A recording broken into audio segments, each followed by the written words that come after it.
નમસ્કાર ખેડૂત મિત્રો, હું રમેશ રાઠોડ, વિષય નિષ્ણાત પાક સંરક્ષણ કૃષિ વિજ્ઞાન કેન્દ્ર ગીર સોમનાથ. ખેડૂત મિત્રો, આ વર્ષે શિયાળુ ઋતુની અંદર ઘઉંનું ખૂબ મોટા વિસ્તારની અંદર વાવેતર થયું છે અને ઘઉંની અંદર ઘણા બધા પ્રશ્નો પણ છે. ઘણી જગ્યાએ એની ટોચ પીળી પડે છે, ઘણી જગ્યાએ નિંદામણના પ્રશ્નો છે, ઘણી જગ્યાએ ઘઉંની વૃદ્ધિને વિકાસ અટકી ગયો છે, ઘણી જગ્યાએ ઘઉં પીળા પડવાનો પ્રશ્ન છે, ઘણી જગ્યાએ ઘઉંની ફૂટ ઓછી થવાના પ્રશ્નો છે. આ બધી જ સમસ્યાઓ ઘઉંની અંદર હાલની પરિસ્થિતિમાં જોવા મળી રહી છે.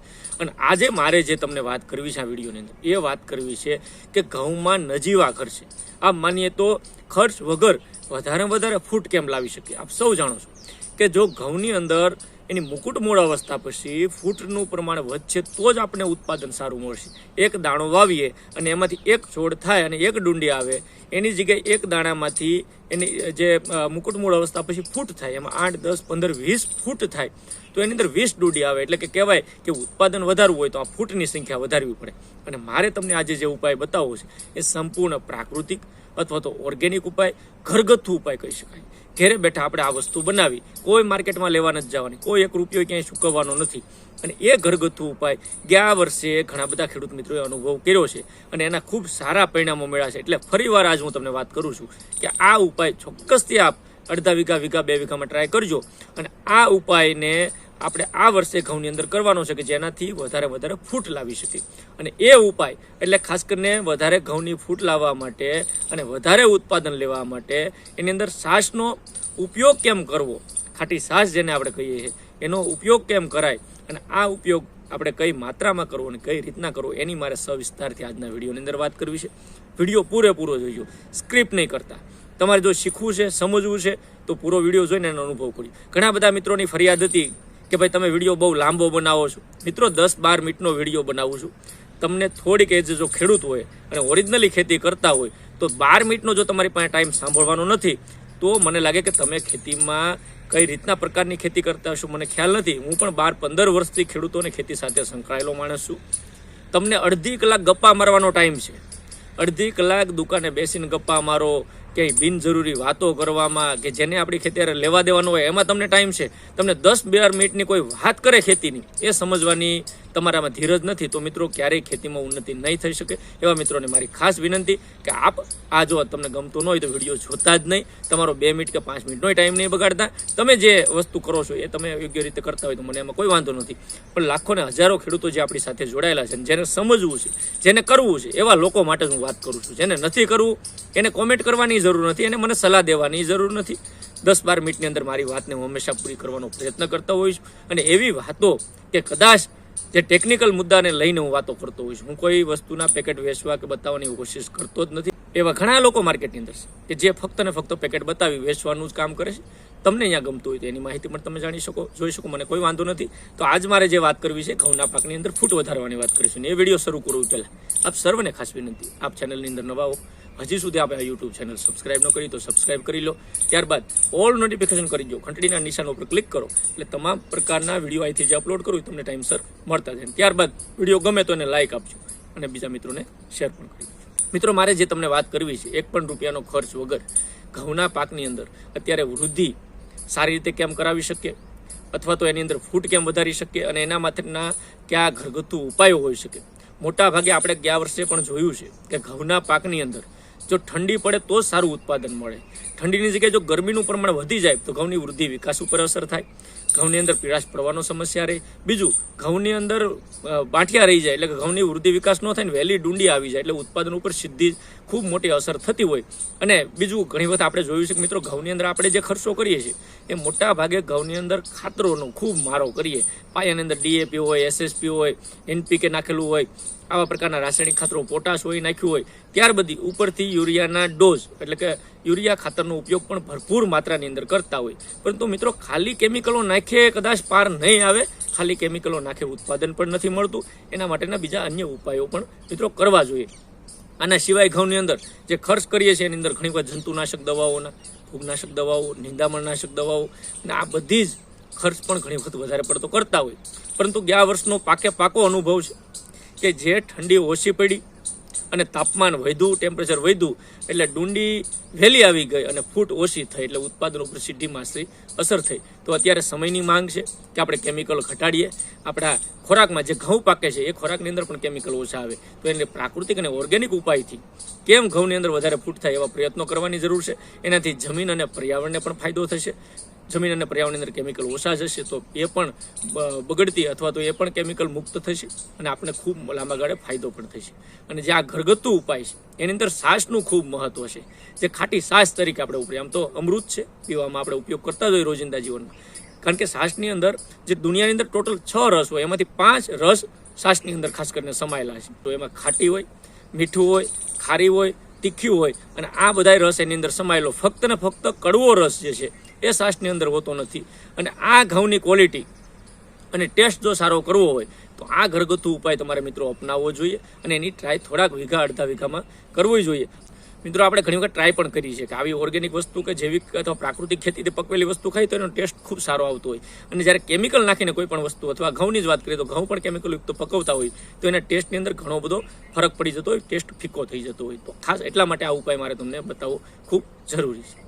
મિત્રો અહીંયા જે દ્રાવણની વાત કરવાની છે એ દ્રાવણ ખાસ કરીને કોઈ પણ પાકની અંદર ઉપયોગ કરી શકાય અને કોઈ પણ પાકની અંદર ફળ બનવાની પ્રક્રિયા જે છે એના એ સમયે, ફળ આવવાના સમયે આપણે ખાસ કરીને આ દ્રાવણનો ઉપયોગ કરવો જોઈએ. એનાથી પરિણામ ખૂબ સારા મળતા હોય. મિત્રો છાશની આપણે જાણકારી માટે કહી દઉં કે એની અંદર જે 5 રસ હોય એમાં ઘણા પ્રકારના ખાસ કરીને તત્વો પણ રહેલા હોય છાશની અંદર. એટલા માટે આપણે વૈજ્ઞાનિક તથ્યો સાથે વાત કરતા હોઈએ. ફોસ્ફરસ, પોટેશિયમ, મેગ્નેશિયમ, કેલ્શિયમ, એની સાથે સાથે વિટામિન A, B, C અને પ્રોટીન, આ બધું છાશની અંદર હોય એટલે તમે ઘઉંની અંદર ઉપયોગ કરો છો એટલે તમને ફૂટ વધારે મળે છે અથવા એનો ફાયદો વૃદ્ધિ અને વિકાસમાં મળે. મિત્રો બીજું, આપણે પહેલું પાણી જ્યારે આપી દીધું હોય અને ખાસ કરીને આપણા ઘઉંનો પીરિયડ 30 થી 35 દિવસના થઈ જાય તો આ ડોઝ આપણે ચોક્કસથી એની અંદર કરતા હોઈએ છીએ. ઘણા બધા મિત્રો પૂછતા હોય ક્યારથી ગણવા દિવસો, તો મિત્રો વાવેતર કરી, આજ વાવેતર 1 તારીખે કર્યું અને પાણી તરત આપી દીધું હોય 2 તારીખે અને પછી 4 કે 5 તારીખે બીજવાણીએ તો બીજવાણવાથી આપણે દિવસો મિત્રો ખાસ કરીને મારી દ્રષ્ટિએ ગણવા જોઈએ. જે લોકો પહેલું એક જ પાણી આપે છે, બીજવાણતા નથી, અને વાવેતર કરીને પહેલું પાણી આપે એટલે 1 તારીખે વાવેતર અને 2 તારીખથી એને દિવસો કાઉન્ટ કરવાના શરૂ કરી દેવા જોઈએ. હવે 1 એકર માટે, 1 એકર એટલે 40 ગુઠા, વીઘા અલગ અલગ હોઈ શકે, તમે ખાસ ધ્યાનથી સાંભળજો, પ્રશ્ન તમને નહીં થાય. 1 એકર માટે એટલે કે 40 ગુઠા માટે 6 લીટર છાશ લેવાની છે. કેટલી? 6 લીટર. અહીં 1 એકર એટલે 2.5 વીઘા 16 ગુઠાના અથવા 40 ગુઠાની વાત કરું. 6 લીટર છાશ લેવાની છે એને.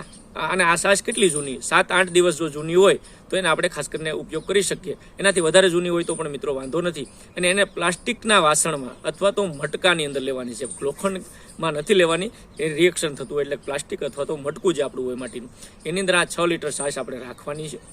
સૌ પ્રથમ હવે એ વાત પણ કરી દઉં કે 1 એકર માટે જે આપણે દ્રાવણ બનાવ્યું તો એક 200 લીટરનું બેરલ લઈ લઈએ. આ જે 200 લીટરનું એક બેરલ લઈ અને એની અંદર આ 6 લીટર છાશ, ખાટી છાશ છે, નાખવાની છે. મિત્રો હવે આ ખાસ કરીને છાશમાં જે ગુણો છે અલગ અલગ, કારણ કે ફૂગનાશક તરીકે ઉપયોગ થશે, જંતુનાશક તરીકે એની ખાસિયતો છે એ ખાસ કરીને આપણે ઉપયોગ કરવાનો છે. એટલે મિત્રો આપણે આ જે છાશ નાખી બેરલની અંદર, 6 લીટર છાશ હતી કે ખાલી બેરલની અંદર એને નાખી છે, એની અંદર તાંબાનો લોટો અથવા ત્રાંબાનું વાસણ કે કોઈ પણ ત્રાંબાની વસ્તુ હોય એને આપણે બેરલની અંદર નાખવાની છે. તાંબુ એટલા માટે નાખવાનું છે કે આમાં કોપર હોય અને ફૂગનાશક તરીકેનું એનું જે ખૂબ સારું કામ છે કોપરનું, એ મોટા ભાગના ફૂગનાશક કોપર બેઝ હોય ને એનું પરિણામ આપણને ખૂબ સારું મળતું હોય. એટલે આપણે અહીંયા તાંબાનું વાસણ અથવા તાંબાની વસ્તુ આ છાશની અંદર નાખીએ એટલે રિએક્શન થાય છે કેમિકલ અને એનો આપણે ફાયદો મિત્રો મળતો હોય. મિત્રો હવે ઘઉંની અંદર જે જીવાતો ન લાગે એના માટે ઘઉં તંદુરસ્ત રહે એના માટે લોહ તત્વોની ખાસ કરીને જરૂર હોય. અને મોટા ભાગે યુરિયા સાથે આપણે ઝીંક sulphate, ferrous sulphate, magnesium sulphate આપણે મિત્રો આપતા જ હોઈએ. જનરલી આપણે ભલામણ પણ વિડીયોની અંદર અગાઉ પણ કરી છે.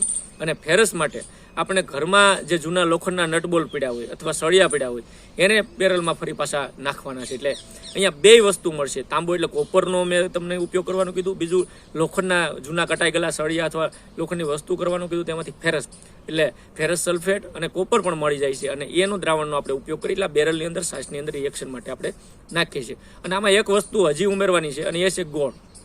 મિત્રો ખાસ કરીને ગોળની અંદર કેલ્શિયમ, મેગ્નેશિયમ, ફોસ્ફરસ આ બધાય તત્વો હોય છે. અને એક બેરલની અંદર એટલે કે 6 લીટર છાશ આપણે લીધી એની અંદર 500 ગ્રામ ગોળ નાખવાનો. ગોળને પહેલાં આપણે બાદ લઈ તપેલીમાં એમાં પાણી થોડુંક નાખીને ગોળને હાવ ઢીલો કરી દઈએ, રબડી જેવું કરી દઈએ અને પછી એને હલાવી અને ખાસ કરીને એક બેરલની અંદર નાખીએ. અને હવે તમને પ્રશ્ન થશે કે આ કરવાનું, 6 લીટર છાશ નાખી બેરલ ખાલી હતું, 500 ગ્રામ ગોળનું દ્રાવણ નાખ્યું. હવે એની અંદર બેરલને આપણે પાણીથી ભરવાનું, જેમાં 180 લીટર ખાસ કરીને બેરલની અંદર પાણી ભરી લેવાનું છે. ઘણા બધા મિત્રોએ મને પ્રશ્ન પૂછ્યા હતા, સમજાણું નહોતું, એટલે આ 1 એકરનું 200 લીટરનું દ્રાવણ હું બનાવું છું.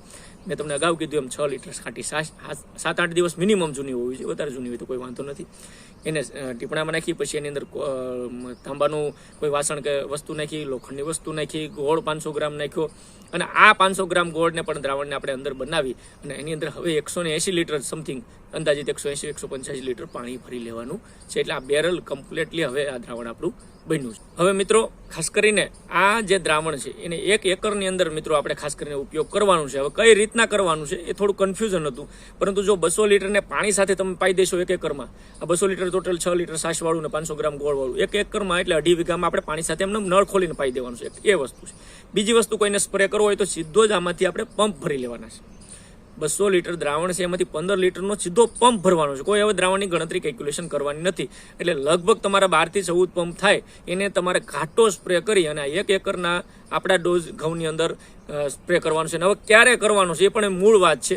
તો ખાસ કરીને મારી દ્રષ્ટિએ 2 વખત આ દ્રાવણને તમે જો મિત્રો વાપરો તો વધારે સારું. એટલે અડધા ડોઝ કરી 200 લીટરમાંથી અડધું દ્રાવણ કરીને પણ તમે 2 વાર સ્પ્રે કરો અથવા 1 વાર પીએચ સાથે મૂકીને પણ મિત્રો વાપરી શકતા હોય. અને આ જે ખાસ કરીને છે એ સાંજના સમયે સ્પ્રે કરવાનો છે. મિત્રો આ દ્રાવણનો ઉપયોગ ખાસ કરીને આ જે દ્રાવણ આપણે બનાવ્યું 7 થી 8-10 દિવસ તો રાખવાનું છે પહેલા, પછી એનો ઉપયોગ કરવાનો છે. ક્યારે કરવાનું છે? ડુંગળી નીકળે પહેલા વાપરી લેવાનું, કારણ કે ફૂટ માટે છે. એટલે મારી દ્રષ્ટિએ 25 દિવસનો જે 22 થી 25 દિવસનું મુકુટમૂળ અવસ્થા જાય પછી તમે પિયત આપી જો, ડોઝ આપ્યો, પછીના સમયમાં 1 વાર આપવાનું છે અને પાછું 10-12 દિવસ પછી બીજી વાર, એટલે 2 વખત ટોટલી આ દ્રાવણ 45 દિવસના ગાળામાં થાય, સ્પ્રે થાય તો એ વાંધો નથી. ફરી પાછું કહી દઉં, 200 લીટરનું પાણી નાખીને જે બેરલ બનાવ્યું એને સીધું જ પંપ ભરીને સ્પ્રે જ કરવાનું છે. કોઈ કેલ્ક્યુલેશન ગણતરીની જરૂર નથી. હું માનું છું કે ખૂબ સારામાં સારી ફૂટ મફતની અંદર છાશ, ગોળ, તાંબાનું વાસણ, લોખંડનો સળિયો આ બધું નાખી અને આના પરિણામો પણ ખેડૂત મિત્રોએ લીધા છે. એટલા માટે કહું છું તમારે વીઘા અડધા વીઘામાં ટ્રાય કરવાની. તમને એમ લાગે કે 200 લીટર નથી બનાવવું, 6 લીટર છાશમાંથી 200 લીટર દ્રાવણ બન્યું, આપણે 3 લીટર છાશ લઈએ તો 100 લીટર દ્રાવણ બને, 1.5 લીટર લઈએ તો 50 લીટર બને. એ પ્રમાણેના પંપ આપણે 2 વીઘા અડધા વીઘામાં તમને જે યોગ્ય લાગે એમાં કરો, ટ્રાય કરો, કેવા પરિણામો મળે એનું પણ મને કોમેન્ટ બોક્સની અંદર જણાવજો. તો મિત્રો આજે મારે જે વાત કરવી હતી સંપૂર્ણ પ્રાકૃતિક ઓર્ગેનિક 1 રૂપિયાના ખર્ચ વગર ઘઉંની અંદર ફૂટ કેમ વધારે આવે, કેમ ઉત્પાદન વધારી શકાય ને ઓર્ગેનિક ઘઉં કેમ પેદા કરી શકાય એની વાત હતી. મિત્રો મને લાગે આ વાત તમને ગમશે, આ માહિતી તમને ગમી હશે. આ વિડીયો જો તમને ગમ્યો હોય તો બીજા મિત્રોને પણ શેર કરી દેજો. ફરી એકવાર આપ સર્વે આખો વિડીયો જોયો બદલ ખૂબ ખૂબ આભાર, ધન્યવાદ. ફરી પાછા મળશું નવા વિષય સાથે, નવી માહિતી સાથે. ત્યાં સુધી મને રજા આપશો. આભાર.